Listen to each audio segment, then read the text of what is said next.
You've been lied to. For years, every sales guru and marketing expert has told you the same thing. Find the prospect's pain point. They tell you to dig in, twist the knife on their struggles, and then present your product as the ultimate painkiller. It sounds smart, except after generating 8 figures in qualified pipeline and 7 figures in new revenue for our B2B clients, I can tell you that this is the very reason most cold emails fail, and it's why you get ignored and land in the spam folder. I'm Kevin Patrick from Astros Partners. We've booked meetings and helped our clients close deals with companies like Pfizer, Merck, Walmart, Google, and Amazon, and we maintain reply rates that are 10 times higher than the industry average. But here's what we've learned. Most cold emails are built on pure guesswork. You're guessing their pain, struggling with lead gen, tired of low conversion rates. You sound exactly like the 50 other emails that land in their inbox. But what if the real secret to getting replies, booking meetings, and closing deals has almost nothing to do with pain? What if it's about something deeper, more powerful, and something almost nobody is doing or thinking about?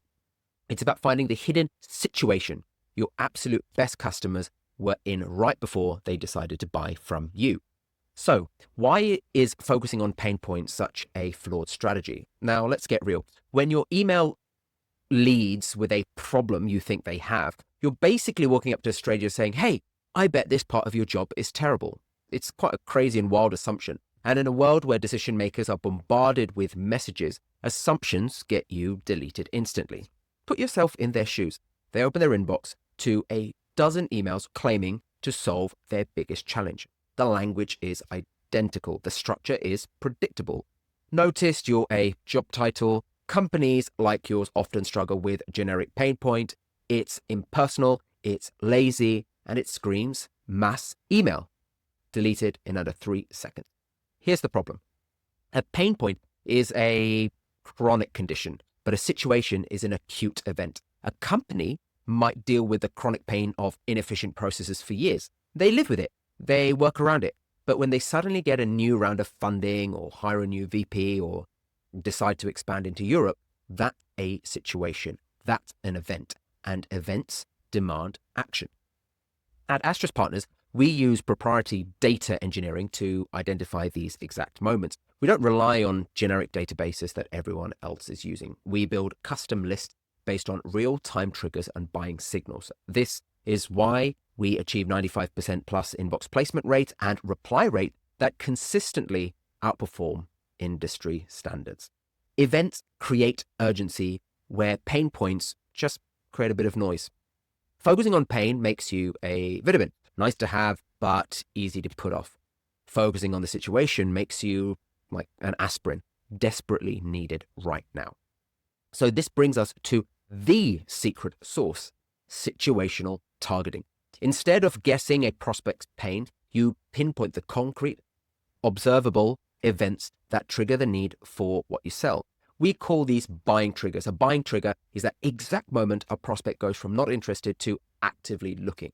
But here's the critical part that most people miss. You can't just mention the situation and hope they connect the dots. You need to build a logical bridge from the situation to the specific problems it creates, and then how you solve those problems. It's a 3-step flow: situation, consequence, and solution. So what counts as a situation? It's a specific, verifiable event happening inside a company. Now, let me show you how each trigger, a few examples, create predictable challenges. So let's first take people triggers. A company hires a new CFO. The situation isn't just new or hire. It's that new CFOs typically want to implement their own financial processes and improve ROI quickly. This creates an immediate need for better reporting, cost optimization, or let's say financial automation. Another example, growth triggers. Companies just announced Series B funding. The consequence, they now have pressure to scale rapidly, which means their current manual processes potentially will break. They need systems that can handle 10 times the growth without 10 times the headcount. Another example, strategy triggers, right? So if a company is, say, expanding into Germany, the logical consequence, they'll hit compliance hurdles, they might need local payment processing, they might require multilingual support, or face cultural barriers that they've never dealt with before. The key is connecting the situation to its inevitable consequences, then positioning your solution as the bridge over that gap. You're not just saying, I saw this happened. You're saying, I saw this happened, which typically means this challenge is coming. And hey, here's how we can help companies in your exact position. Happy to chat or send more information if it's relevant. When you create this logical flow in your email, you're not asking prospects to figure out why they should care. You're making it obvious. This is exactly how we've been able to book meetings and opportunities with 85% of Fortune 500 companies. We don't just identify triggers, we connect them to the problems they create and the solutions that our clients are providing. Now, let me make this crystal clear with a real example. Let's say you sell a platform that helps companies manage compliance for international expansion. So the typical and old pain point method would have you sending emails like, let's say a subject line is struggling with global compliance. It's a total shot of the dark, and frankly, it's boring. Now, let's use situational targeting with the proper logical flow. So you find a tech company that's just posted a job for a country manager Germany role. That's your trigger. But here's where most people mess up, right? They just mention the hire and hope the prospects connect the dots. So here's the wrong way to do it. Hey, John, I saw you're hiring a country manager for Germany. We help with compliance when companies move or expand internationally. Would it make sense to chat? That's just mentioning the situation without building the bridge. Here's the better way, the right way, which is using this example with a complete logical flow. So subject, most likely something around question about your Germany expansion. And then in the body, you could say something like, hey, John, saw on LinkedIn that you're hiring a country manager to lead your push into Germany. Congratulations on the growth. When companies expand into Europe for the first time, they typically hit unexpected regulatory hurdles with GDPR compliance and local labor laws that can delay market entry by months. Now we're bringing consequence to the solution. We help similar, either name or B2B software companies navigate this exact transition, which allowed them to launch in Germany 3 months faster than their original timeline and avoid the compliance issues that often derail European expansions. So given that you're at this exact point, would it make sense to have a brief conversation about the framework we use to help them succeed? So I'm not saying you need to use this example exactly, but it's to give you an idea of how you would the old method or the typical method to a much better sort of flow using the situation of flow. Just to highlight it again, so the situation was a Germany hire, the consequence was, say, GDPR and compliance delays. The solution was the framework that prevents delays. The logical next step is a conversation because they are in the situation and we're justifying it. You're not asking them to figure out why they should care. You're making it crystal clear why this conversation is relevant to their current reality. This logical bridge is what transforms a cold email from an interruption into a valuable business insight. So the theory on paper sounds good, but you're probably thinking, how do you actually do this? And believe me, it's a simple, repeatable process. Step one, you need to become a detective with your best customers. Look at your current customers. List your top 10, 20 clients. We've all got them. The ones who we think, we just want more of those. The ones who love you, pay you the most and on time, and who get the best results. What was happening in their business in the 3 months before they signed with you? Ask them directly. If you've got a good relationship and your account management calls, what was going on in the business right before you started looking for a solution like ours? You might already know this, but you want to be doing this for multiple clients. Was there a specific event that kickstarted your search? You're hunting for patterns. You might find that most of your best clients signed up right after hiring their first head of sales or after their Series B funding. You will see those patterns. And when you do, those are your situational triggers that you want to focus on. And now you want to turn your triggers into a prospecting checklist.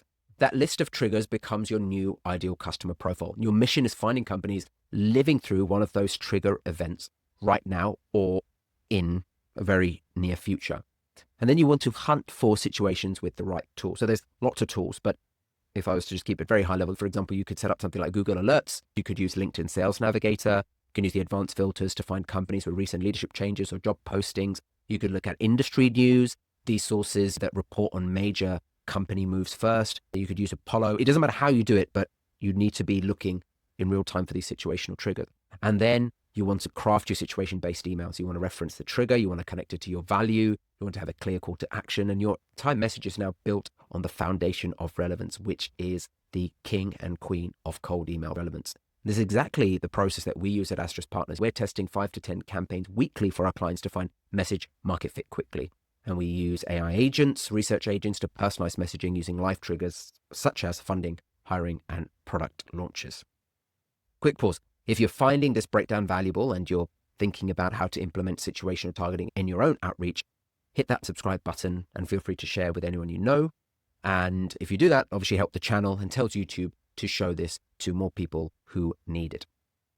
When you shift your focus from vague pain points to concrete situations, your cold email results will transform. There's no doubt about it. You'll spend less time blasting out generic emails and more time having real conversations with people who are actually ready to talk. And that's what you want, right? Your response rates will go up and you'll start being seen as a helpful resource instead of a sales. So here's the bottom line. Stop guessing at pain points. That's what everyone else is doing. And unfortunately, it's a losing game. Instead, do the work. Look at your best customers to find the common situations that led them to you in the first place. Use modern tools to find new prospects who are in that exact same situation. And send a hyper-relevant email that starts a real conversation about what's happening in their world right now. If you want to see how we apply situational targeting to generate consistent pipeline for B2B companies, I'm offering a complimentary 20-minute strategic call.